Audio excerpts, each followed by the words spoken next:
what I'm going to talk about is I've been in the game 40 years, probably a bit more.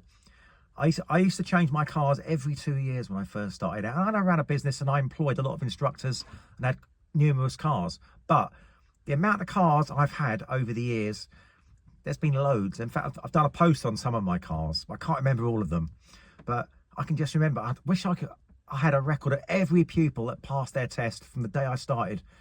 Now, does anyone remember their first pupil when they passed? I can't.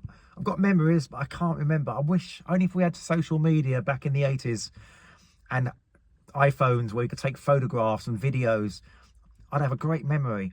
But you think, 2 years of a learner car, say doing an average of 25, 30 hours a week or even more, how many tests did you do in 2 years in that car? How many memories? I mean, mostly good memories, but people are sad if they fail or make mistakes, but then they usually pass in the end, and that's all that matters. Although my pass rate's been excellent for many years, it's never 100%. Nobody is, I don't think. You can't guarantee 100% pass rate because we're dealing with human beings. The roads are so difficult now, anything can happen. But at the end of the day, think of the memories of each learner car you've owned. Now, if you've been in the game a long time, you might have owned a lot of cars. Think how many pupils had taken their test in that particular car. Think of the memories.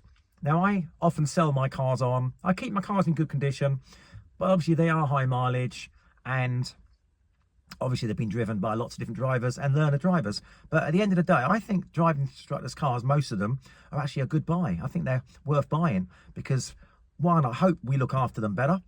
Two, we tend not to use them for everyday use. I've got my own personal car anyway, and we look after them because it's our work. So buying the next learner car is probably not a bad idea, but just think of the memories in that car. Only if I had videos and evidence of pupils that had passed their test when I was in my 20s. Pupils were older than me, I remember. Only if we had social media, only if we had Instagram or TikTok, so I could post my first ever pupil that passed their test with me. I was probably only young, and that would be back in the 80s when I was a very young driving instructor.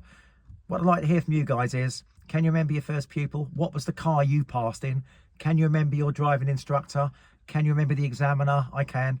I can remember my old driving instructor many moons ago. In fact, I've got a story about him on one of my posts, actually. He was a great guy, ex-copper, smoked 19 to the dozen, but I accepted it. He used to have a roll up in his mouth, but what a great guy.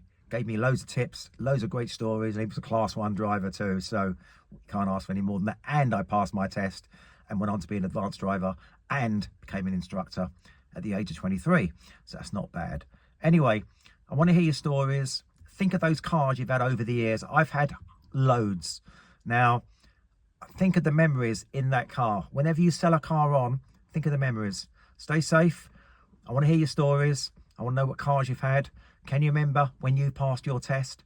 I want to hear it. Can you remember your instructor?